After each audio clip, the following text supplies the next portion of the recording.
એ પરીક્ષિત, હવે હું તને મૂળ કથા સંભળાવું છું. સૃષ્ટિનો આરંભ કેવી રીતે થયો. સ્વયં ભગવાન નારાયણ, જેમનાથી વેદગર્ભ બ્રહ્માનો જન્મ થયો છે. ભગવાન ગર્ભોદકશાહી વિષ્ણુ જે છે એની નાભીથી એક કમળ પ્રગટ થયું. જે કમળ ઉપર આ સૃષ્ટિના પ્રથમ જીવ બ્રહ્માજીનો જન્મ થયો છે ભગવાનથી. જો ભગવાન જ્યારે સૃષ્ટિ કરે છે તો એને કોઈ સ્ત્રીની આવશ્યકતા નથી. આ આશ્ચર્ય છે લોકો માટે. બ્રહ્માજી કેવી રીતે આવ્યા? બ્રહ્માજી આવ્યા છે ભગવાનથી. કમળ ઉપર બ્રહ્માજીનો જન્મ થયો. બ્રહ્માજીથી નારદજીનું પ્રાગટ્ય થયું. ત્યાં પણ કોઈ સ્ત્રી નથી.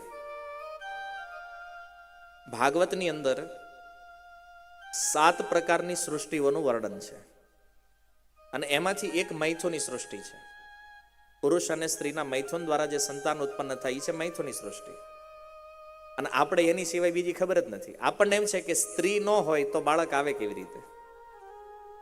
ભગવાન જે સૃષ્ટિ કરે છે ને એમાં કોઈ સ્ત્રીની જરૂર નથી હોતી. બ્રહ્માજી જે સૃષ્ટિ કરે છે એને પણ કોઈ સ્ત્રીની જરૂર નથી હોતી. બ્રહ્માજીના શરીરથી કેવી રીતે પ્રાગટ્ય આગળના પ્રકરણમાં આવશે.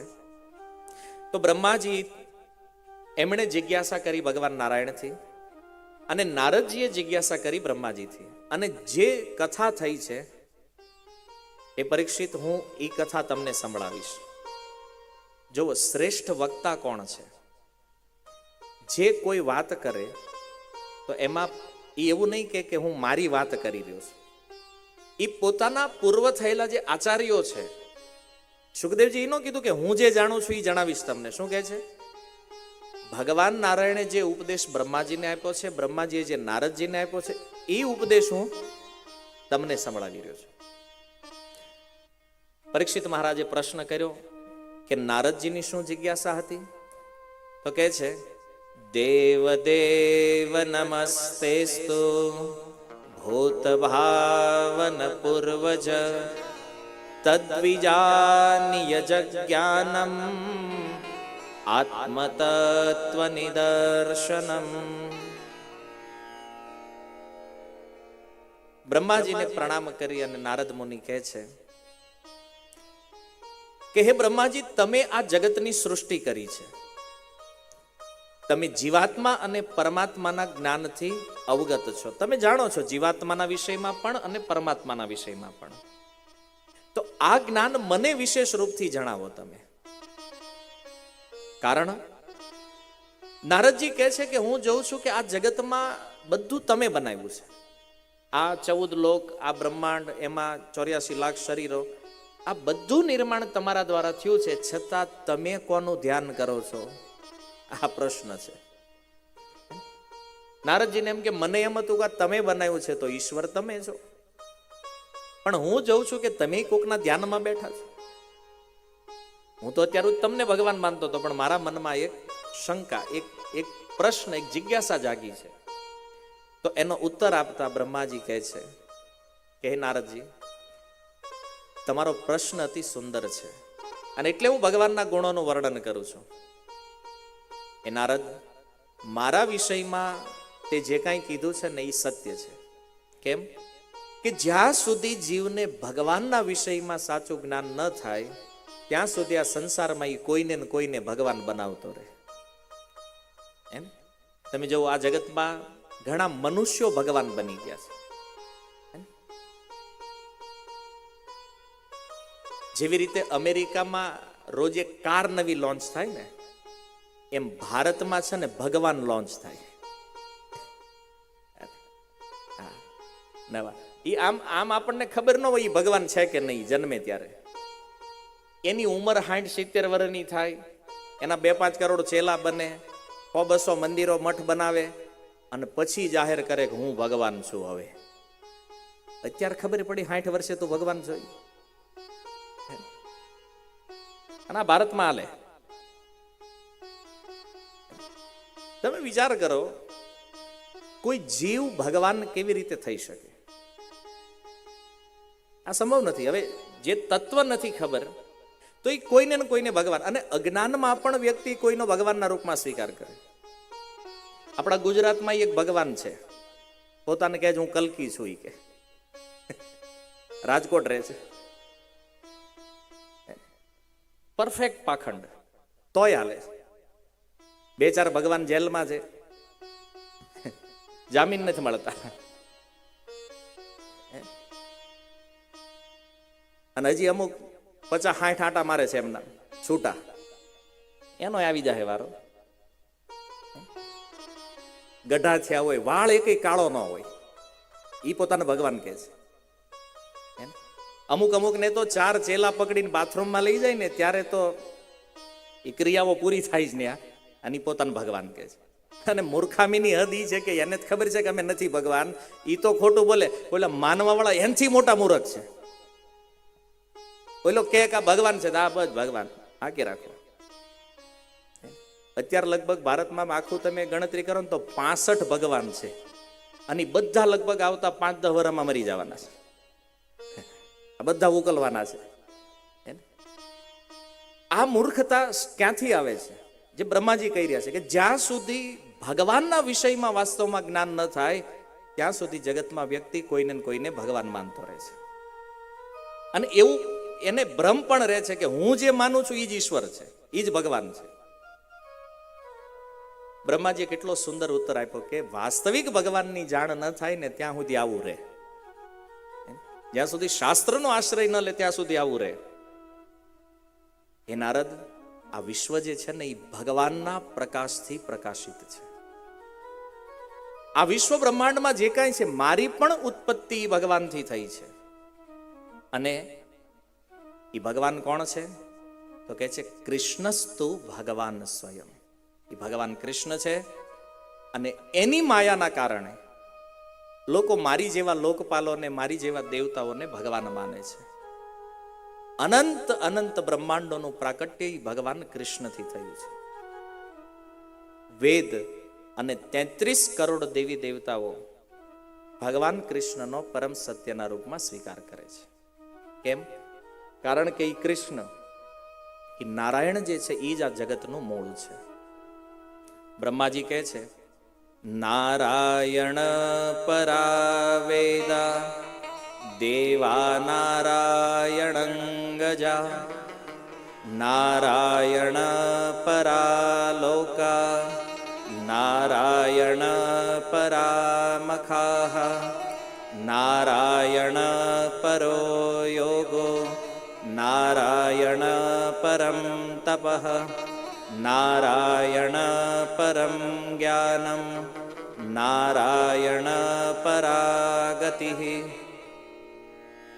છે નારદ, એ વેદ પણ નારાયણ છે, સમસ્ત લોક પણ નારાયણ છે, સમસ્ત યજ્ઞ પણ નારાયણ છે, યોગ તપ જ્ઞાન અને જીવાત્માઓની ગતિ આ બધું જ ભગવાન નારાયણ છે. આ બધું જ ભગવાન શ્રી કૃષ્ણની શક્તિથી પ્રગટ થયું છે. કેવી રીતે? તો મૂળ જે ભગવાન કૃષ્ણ છે એ કૃષ્ણનું પ્રથમ એક્સપાન્શન જે છે, પહેલો અંશ જે છે એ બલરામ છે. હવે છે ને આને થોડું તત્વથી સમજજો, ધ્યાનથી, એટલે સાવધાન થઈ જાઓ. કારણ કે આમ હોય ને, નિદ્રામાં આમ જવાની બરાબર તૈયારી હોય ને પછી ફિલોસોફી આવે એમાં જામે નહીં.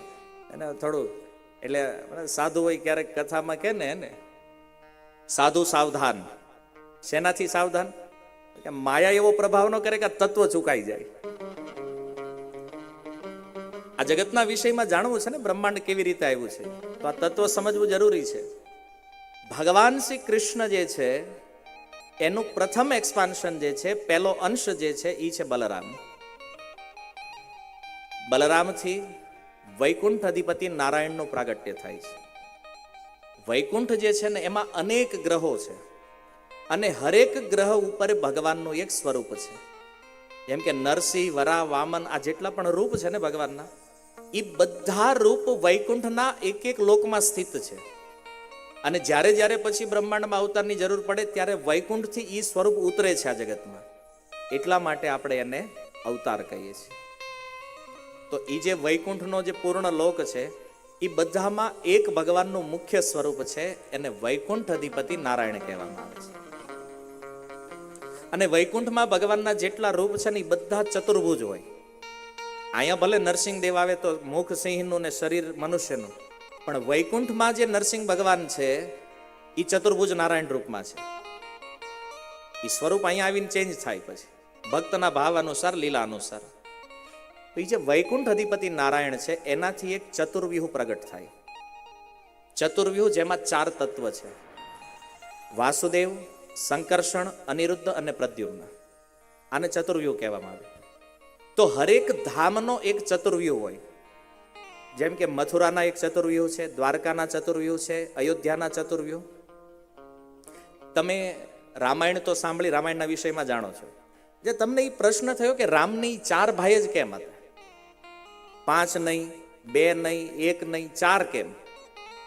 કારણ કે એ અયોધ્યાના જે ચતુર્વ્યુહ છે, સાકેત મૂળ જે ધામ છે, એ ચતુર્વ્યુહ આ જગતમાં ઉતરે ત્યારે એનું જે વાસુદેવ તત્વ છે એ ભગવાન રામ છે, એનું જે સંકર્ષણ તત્વ છે એ લક્ષ્મણજી છે, એનું જે પ્રદ્યુમ્ન તત્વ છે એ ભરતજી છે, અને અનિરુદ્ધ જે છે એ શત્રુઘ્નજીના રૂપમાં પ્રગટ થાય છે. એટલે 4 ભાઈ છે.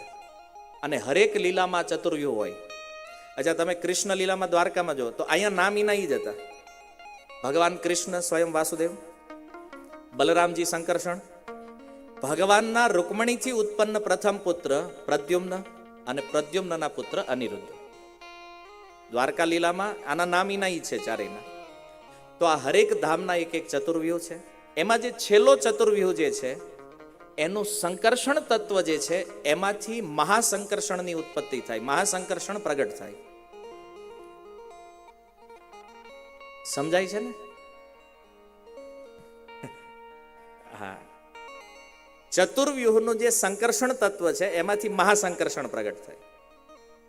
અને એ મહાસંકર્ષણથી ભગવાનનો પ્રથમ પુરુષ અવતાર જે છે કારણોદકશાહી વિષ્ણુ પ્રગટ થાય. આ કારણોદકશાહી વિષ્ણુ કોણ છે? આધ્યાત્મિક જગત અને ભૌતિક જગતની વચ્ચે એક સમુદ્ર છે જેને કારણ સમુદ્ર કહેવામાં આવે છે. એ કારણ સમુદ્રમાં શયન કરવાના કારણે એ ભગવાનનો જે પ્રથમ પુરુષ અવતાર છે એને કારણોદકશાહી વિષ્ણુ કહેવામાં આવે છે. આને તમે ઓળખો કઈ રીતે કે આ કારણોદકશાહી છે?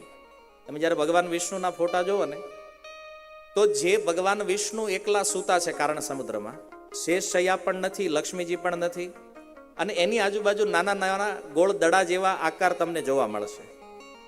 આ ફોટો જ્યારે પણ તમે જુઓ ને ત્યારે સમજવાનું કે આ વિષ્ણુનું નામ શું છે? કારણોદકશાહી વિષ્ણુ.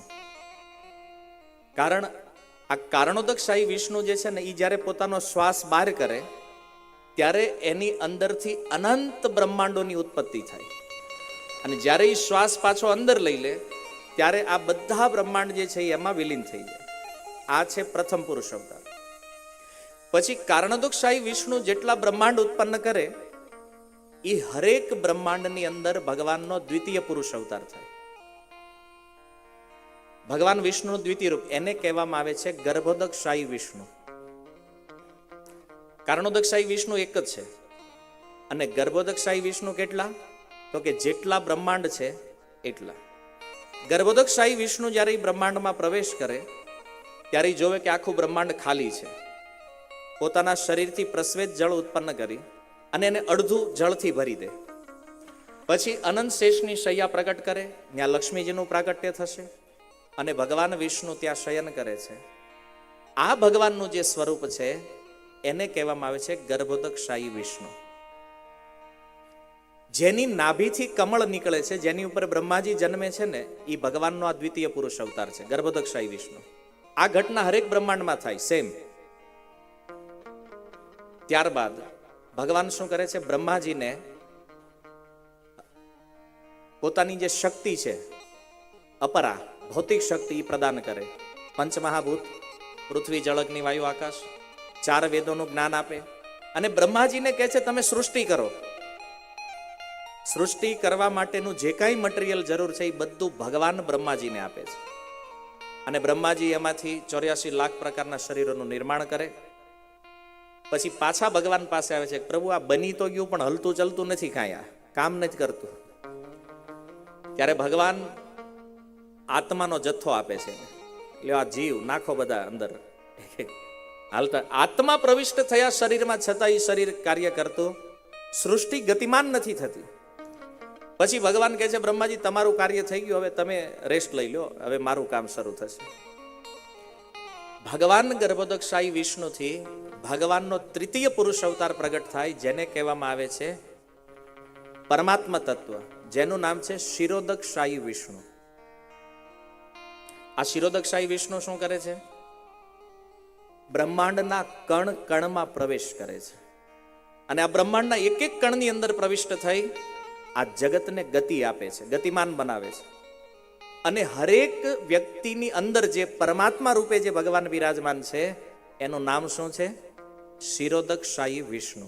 આ બધા કહે છે ને આપણી અંદર એ ભગવાન છે, તો એ જે ભગવાનનું ચતુર્ભુજ સ્વરૂપ છે એને પરમાત્મા કહેવામાં આવે છે. અને પરમાત્માનું નામ શું છે? શિરોદકશાહી વિષ્ણુ. કારણ કે ક્ષીર સમુદ્રમાં શયન કરે છે. અને એ બ્રહ્માંડમાં જ્યારે જ્યારે કંઈક અગવડતા ઊભી થાય, માની લો અમુક જીવ કંઈક આસુરી વૃત્તિના થાય, તો એ બ્રહ્માંડની અંદર સુખ અને શાંતિની સ્થાપના કરવા માટે એ બ્રહ્માંડમાં જેટલા પણ અવતાર થાય છે, એ બધા અવતાર યા તો ગર્ભોદકશાહી વિષ્ણુ લે છે, યા તો શિરોદકશાહી વિષ્ણુ લે છે. અને અહીંયા સુધી ભગવાનની સૃષ્ટિનો જે વિસ્તાર છે એને સર્ગ સૃષ્ટિ કહેવામાં આવે છે. આ ભગવાનનો વિસ્તાર છે. આમાં બાકી પછી દેવી દેવતાઓ અને બાકીનું એ બધું પછી આવે, આપણી બધી આજે 84 લાખીઓ નહીં આ બધું. અને આ બધો કંટ્રોલ કોના હાથમાં છે? બ્રજેન્દ્ર નંદન ભગવાન કૃષ્ણ જે ગોલોક વૃંદાવનમાં છે. એટલે કૃષ્ણ જે છે એ પૂર્ણ પુરુષોત્તમ પરમેશ્વર છે, સર્વ કારણ કારણમ છે, સર્વ આવિર્ભાવ કારણમ છે. આ રીતે આ જગત ચાલે છે. આ સૃષ્ટિ રચનાનો ક્રમ છે. કેમ થયું? યાદ રહ્યું? યાદ રહે કે ન રહે, આને સમજવાનું છે ખાલી આપણે, કે કૃષ્ણ મૂળ કેમ છે અને કઈ રીતે આ સૃષ્ટિ. હજી આપણા ઘણાના મનમાં એ કોન્સેપ્ટ જ છે કે ભાઈ વિષ્ણુ એક જ છે. વિષ્ણુ એક નથી, વિષ્ણુ અસંખ્ય છે. એની કોઈ સંખ્યા નિશ્ચિત નહીં. આ બ્રહ્માંડમાં જેટલા કણ છે ને એટલા વિષ્ણુના સ્વરૂપ છે. કારણોદકશાહી વિષ્ણુ એક છે, ગર્ભોદકશાહી જેટલા બ્રહ્માંડ છે એટલા છે, અને શિરોદકશાહી આ અનંત બ્રહ્માંડોના જેટલા કણ છે એટલા છે. આ ભાગવત છે. આપણા મનમાં, આપણા જીવનમાં એવો કોઈ પ્રશ્ન નથી જેનો ઉત્તર ભાગવતમાં નથી. આ સચોટ વિજ્ઞાન છે. બ્રહ્માજી કહે છે કે નારદ, આ બધું ભગવાનથી ઉત્પન્ન થયું છે અને ભગવાન બધાના મૂળ છે, હું તો એનો એક સેવક છું. ત્યારબાદ વિરાટ રૂપનું વર્ણન કર્યું બ્રહ્માજીએ. વિરાટ રૂપનું વર્ણન શા માટે? જેને જોવાથી ભગવાનની યાદ આવે. માની લો કોઈ આકાશ બાજુ જોવે અને આકાશનો જ્યારે શ્યામ રંગ જોવે ને તો યાદ, હા ભગવાન કૃષ્ણનો રંગ પણ આવો છે. માની લો કોઈ દરિયા કિનારે ફરવા જાય તો એ સમુદ્રને જોઈને યાદ આવે કે હા ભગવાન આમાં શયન કરે છે. ભગવાન મત્સ્ય રૂપમાં, કૂર્મ રૂપમાં સમુદ્રમાં છે. તો પ્રકૃતિની એક એક વસ્તુને જોવાથી ભગવાનનું સ્મરણ થાય. એટલા માટે શાસ્ત્રમાં વિરાટ રૂપની કલ્પના કરવામાં આવી છે. વિરાટ રૂપ કોઈ વાસ્તવિકતા નથી, એક કલ્પના છે. અને વિરાટ રૂપ અને વિશ્વરૂપમાં પણ અંતર છે. એ પણ આપણને ખબર હોય છે. ભગવદ્ ગીતાના 11મા અધ્યાયમાં અર્જુનને જે રૂપ બતાવ્યું છે એ વિરાટ રૂપ છે કે વિશ્વરૂપ છે? એમ કહો પ્રભુજી અમને કેમ ખબર, અમે ક્યાં ગીતા વાંચી છીએ. ગીતાના 11મા અધ્યાયમાં જે રૂપનું દર્શન કરાવ્યું ને ભગવાને અર્જુનને, એ વિશ્વરૂપ દર્શન છે. બ્રહ્માજી નારદજીને જે રૂપનું વર્ણન કરે ને એ વિરાટ રૂપ વર્ણન છે. બે અલગ તત્વ છે. ભગવાન જ્યારે સંધિદૂત બનીને ગયા અને એ સભામાં દુર્યોધનને જે રૂપ બતાવ્યું, ધૃતરાષ્ટ્રને જે રૂપના દર્શન કરાવ્યા, એ વિશ્વરૂપ છે. આ રીતે વિરાટ રૂપનું વર્ણન કરી ભગવાનના 24 અવતારોની કથા કરી.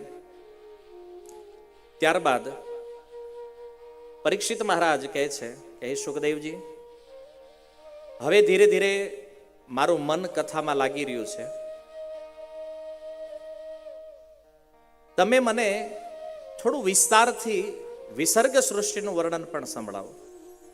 ભગવાન દ્વારા જે સૃષ્ટિ થાય છે એની સર્ગ સૃષ્ટિ છે, અને એમાં વિકાર ઉત્પન્ન કરી બ્રહ્માજી જે સૃષ્ટિનું નિર્માણ કરી છે વિસર્ગ સૃષ્ટિ. ભગવાનથી કમળ ઉપર બ્રહ્માજીનો જન્મ થયો. બ્રહ્માજીને કોઈ જ્ઞાન નથી, હું કોણ છું, ક્યાંથી આવ્યો છું, શું છે, કોઈ જ જ્ઞાન નહીં. બ્રહ્માજી કમળની નાળમાં ઉતર્યા હેઠા. હજારો વર્ષ વ્યતીત થયા પણ અંત આવ્યો નહીં ક્યાંય.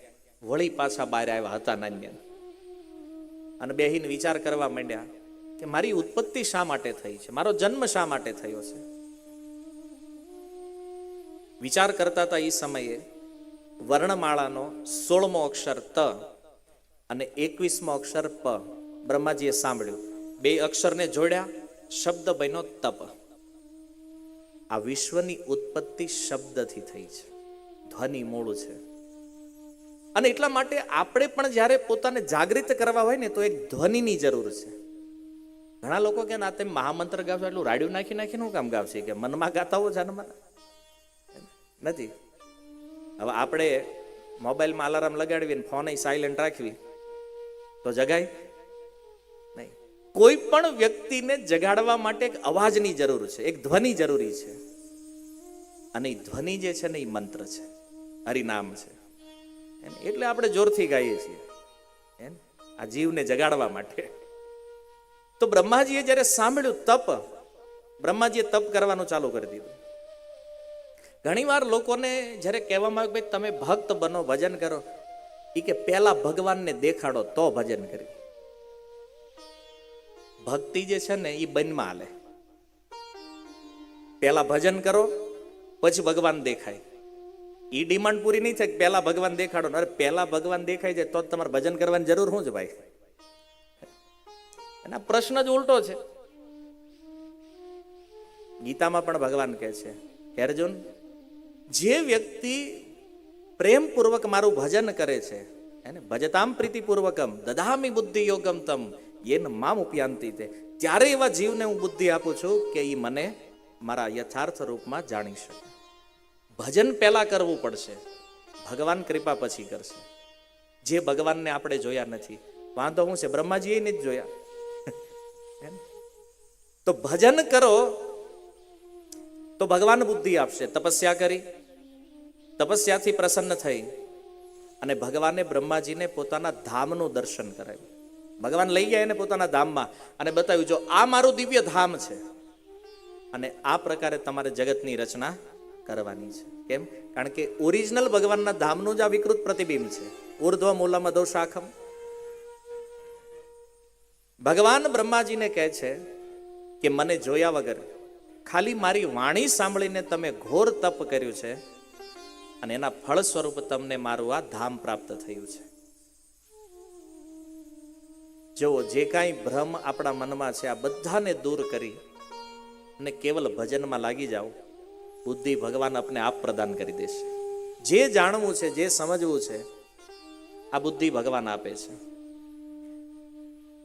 ભગવાન બ્રહ્માજીને કહે છે, હે બ્રહ્માજી, તમે મારી પાસે એક વરદાન માગો. બ્રહ્માજી કહે છે, મને એવું વરદાન આપો કે હું આ આખા જગતની રચના કરીશ તો લોકો મને ભગવાન માનશે અને મને પણ ક્યારેક ક્યારેક કરતાપણાનું અભિમાન આવી જશે કે આ બ્રહ્માંડનો રચયિતા હું છું. તો મને અભિમાન ન આવે એવું વરદાન આપો મને. બ્રહ્માજીએ જ્યારે આ જિજ્ઞાસા કરી ભગવાન આગળ, તો ભગવાન એને ચતુશ્લોકી ભાગવતનો ઉપદેશ કરે છે. ભાગવત મૂળ જે 4 શ્લોકમાં છે, ચતુશ્લોકી ભાગવત સમજાવતા ભગવાન કહે છે, અહમેવાસમેવાગ્રે નાન્યદ્યત સદસત પરમ પશ્ચાદ અહમ યદેતશ્ચ યો અવશિષ્યેત સોસ્મ્યહમ. કે છે બ્રહ્માજી, સૌ પ્રથમ હું હતો, અત્યારે પણ હું છું, અને આ સંપૂર્ણ વિશ્વ બ્રહ્માંડના વિનાશ પછી અંતે જે તત્વ બાકી રહેવાનું છે એ પણ હું છું. મારો ક્યારેય નાશ થતો નથી. પહેલો શ્લોક. બીજામાં કહે છે, ઋતેર્થમ યત પ્રતીયેત ન પ્રતીયેત ચ આત્મની તદ્વિદ્યાત આત્મનો માયા યથા ભાસો યથા તમઃ. આ સંસાર જે એક મૃગજળની સમાન છે, અનિત્ય છે, છતાં બધાને નિત્ય માને છે. આનું કારણ શું છે? બોલે મારી માયા. મારી માયાના કારણે જે નથી એ દેખાય છે અને જે છે એ નથી દેખાતું. માયાનો અર્થ, મા શબ્દનો અર્થ શું? જે નથી. યા માને જે છે. જે નથી એ છે એવું કરીને જે બતાવે આનું નામ માયા છે.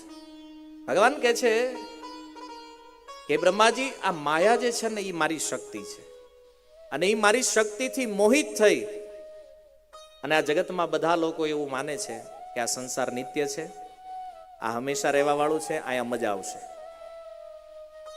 માયાના કારણે મૃગજળ જોવો છો ને તમે, ગરમીનો સમય હોય, રોડ ઉપર આમ 1 કિલોમીટર દૂર તમને પાણી દેખાતું હોય. આ સાચું છે ખોટું?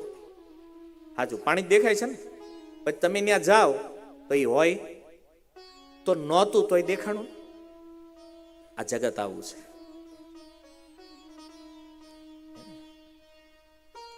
તો આનું કારણ માયા.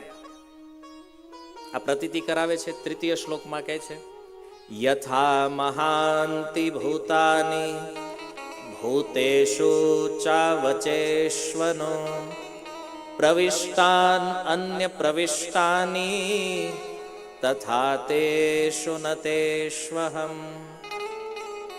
કે છે પંચ મહાભૂત બધાના શરીરમાં છે પણ અને નથી પણ. આજે જો તમે પૃથ્વી, જળ, અગ્નિ, વાયુ, આકાશ બધાની અંદર છે. હવે વિચારો કે ડોક્ટર એમ કે આપણા બોડીમાં 70% પાણી છે. જોયું છે આપણે? આપણી અંદર માટી તત્વ છે. લાગ્યું ક્યારેક હારું આંગળીમાં થોડી ખરી ગઈ? અગ્નિ છે આપણી અંદર, વૈશ્વાનર નામનો અગ્નિ છે, પણ શરીર બળ્યું કોઈ દી? આ છે અચિંત્ય ભેદ અભેદ. પંચ મહાભૂત આપણી અંદર છે પણ નથી પણ. એવી રીતે ભગવાન કહે છે હું બધામાં છું પણ અને નથી પણ. અને ચોથા શ્લોકમાં કહે છે એતાવદેવ જિજ્ઞાસ્યમ તત્વ જિજ્ઞાસુનાત્મનઃ અન્વય વ્યતિરેકાભ્યામ યત સ્યાત સર્વત્ર સર્વદા. પરમાત્મા તત્વને જાણવા વાળા જે કોઈ વિદ્વાન છે, જે જ્ઞાનીઓ છે, એને સમજવું કે હું એક સમયે એક સાથે મારા ધામમાં પણ છું, વિશ્વ બ્રહ્માંડના કણે કણમાં પણ વ્યાપ્ત છું, હરેક જીવાત્માઓના હૃદયમાં છું, એક સમાન રૂપે. એવું નથી ક્યાંક વધારે ક્યાંક ઓછું. હરે કૃષ્ણ. ઘણી વાર લોકોને એમ થાય કે ભગવાન તો એના ધામમાં છે ને, તો અહીં નહીં હોય. નહીં, ભગવાન એક રૂપથી એના ધામમાં પણ છે, એક રૂપથી આપણી અંદર પરમાત્મા રૂપમાં પણ છે, અને આ વિશ્વના કણે કણમાં પણ ભગવાન એક સાથે એક સમાન રીતે, ક્યાંય વધતા ઓછા નહીં. કાલે શિવજીએ કીધું ને, હરિ વ્યાપક સર્વત્ર સમાના. ભગવાન સમાન રૂપથી વ્યાપ્ત છે, ક્યાંય પ્લસ માઇનસ નથી કે વૈકુંઠમાં વધારે છે ને અહીં ઓછા છે. જે વાસ્તવમાં ભગવત તત્વને જાણે છે એ બ્રહ્માજી આ જાણે છે. અને આ 4 શ્લોકને કોઈ સારી રીતે સમજી લે એ બ્રહ્માજી આને કરતાપણાનું અભિમાન ક્યારેય નહીં આવે. કેમ? કારણ કે એ સમજી લે છે કે આ જગતનું મૂળ ભગવાન છે, આ જગતની ક્રિયાઓનું મૂળ ભગવાનની માયા છે, ભગવાનની ઈચ્છાથી જ આ બધું ચાલે છે. અને જે વ્યક્તિ પરમ તત્વના રૂપમાં મારો સ્વીકાર કરે છે તો આને કોઈ દિવસ અહંકાર આવતો નથી. અભિમાન કોને આવે? જે પોતાને કરતા માને છે. ભગવદ્ ગીતા અધ્યાય 3 શ્લોક ક્રમાંક 27. ભગવાન કહે છે અર્જુન, પ્રકૃતે ક્રિયમાણાની ગુણ કર્માણી સર્વશ અહંકાર વિમુઢાત્મા કરતા અહમ ઇતિ મન્યતે. આ જગતમાં કરે છે બધું પ્રકૃતિના 3 ગુણ, છતાં જીવ માને છે કે કરતા હું છું. આ જ અભિમાનનું મોટામાં મોટું કારણ છે. કરતા આપણે નથી, છતાં માની લીધું છે. જો આ શ્લોકમાં ભગવાન કે કરતા અહમ ઇતિ મન્યતે, આપણે માની લીધું છે કે હું કરતા છું. આપણા ગુજરાતી કવિઓ કહેતા કે ગાડાની હેઠે કૂતરું હાલે ને, આ અનુભવનું, એટલે ઉનાળો હોય ને તડકો હોય ને તો કૂતરું ગાડા હેઠે વયું જાય. હવે ગાડાને કૂતરાને કાંઈ લેવા દેવા નથી, છતાં કૂતરું એમ જ માને કે ગાડું આપણે. આ કરતાપણાનું અભિમાન છે. વાસ્તવિકતા એ છે કે આત્માને આ સંસાર હારે કાંઈ લેવા દેવા નથી, પ્રકૃતિના 3 ગુણ સાથે કાંઈ લેવા દેવા નથી. તો પછી આત્મા દંડ શા માટે ભોગવે છે? પ્રશ્ન થાય. એનું કારણ એ છે કે આપણે માની લીધું છે કરતા હું છું. બસ આ જ મોટામાં મોટી સમસ્યા છે. તો જે વ્યક્તિ આ ચતુશ્લોકીને સમજે છે, આને અભિમાન આવતું નથી. ભગવદ્ ગીતામાં જેમ 5 વિષય છે, ભગવાન, જીવ, પ્રકૃતિ, કાળ અને કર્મ, એવી રીતે ભાગવતમાં 10 વિષય છે. સુખદેવજી કહે છે, અત્ર સર્ગ વિસર્ગશ્ચ સ્થાનમ પોષણમ ઉતય મન્વંતરે ઈશાનું કથા નિરોધો મુક્તિ આશ્રય.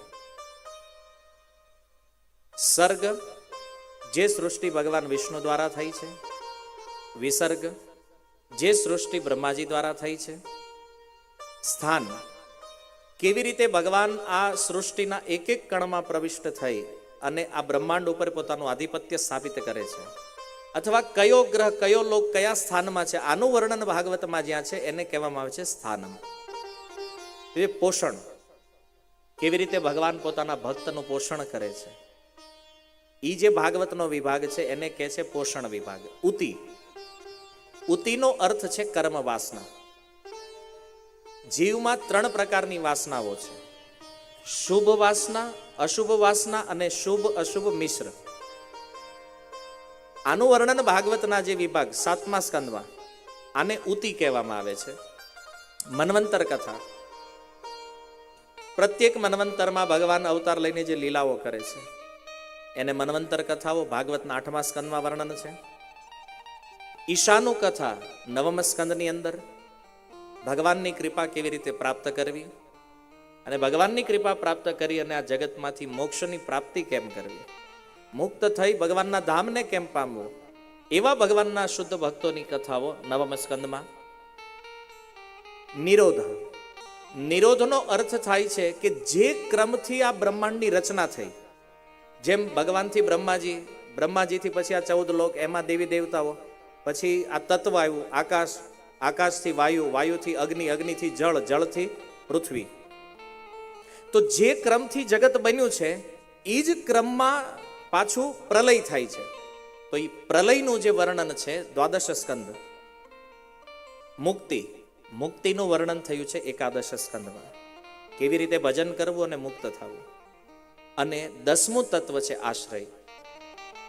આ 10મું તત્વ જે છે ને એ આ બધામાં મહત્વપૂર્ણ છે અને એનું વર્ણન ભાગવતના 10મ સ્કંદમાં છે. હવે જો કોઈ વ્યક્તિ આશ્રય તત્વને સમજવા માંગે છે તો એને પહેલા 9 તત્વ સમજવા પડે, તો જ એ 10મું આશ્રય તત્વ સમજમાં આવે. એટલા માટે આચાર્યો કહે છે કે 1 થી 9 સ્કંદ ભાગવતના જે નહીં સમજે એને 10મ સ્કંદમાં કાંઈ ખબર પડે નહીં. એમાં પછી ખાલી નંદ ઘેર આનંદ ભયો એટલું જ આવશે, એમાં બીજું કાંઈ નહીં આવે. કારણ કે આ જે બધું તત્વ છે ને એ પાયો છે, અને પાયો જ મજબૂત ન હોય તો ભાઈ બિલ્ડિંગ ગમે એટલું મોટું બનાવી લો એ પડવાનું નક્કી છે. તો આશ્રય તત્વને સમજવા માટે આ 9 તત્વને સમજવા જરૂરી છે. 10મું તત્વ સમજાય એટલે ક્યાંક શ્રુતિથી, ક્યાંક તાત્પર્યથી, ક્યાંક બંનેના અનુકૂળ ભાવથી મહાપુરુષો જે છે એણે આ 9 તત્વનું ખૂબ સુંદર વર્ણન કર્યું છે. પ્રભુપાદ કહેતા કે કૃષ્ણ કથાની યોગ્યતા જે છે ને એ આગળના 9 સ્કંદ છે.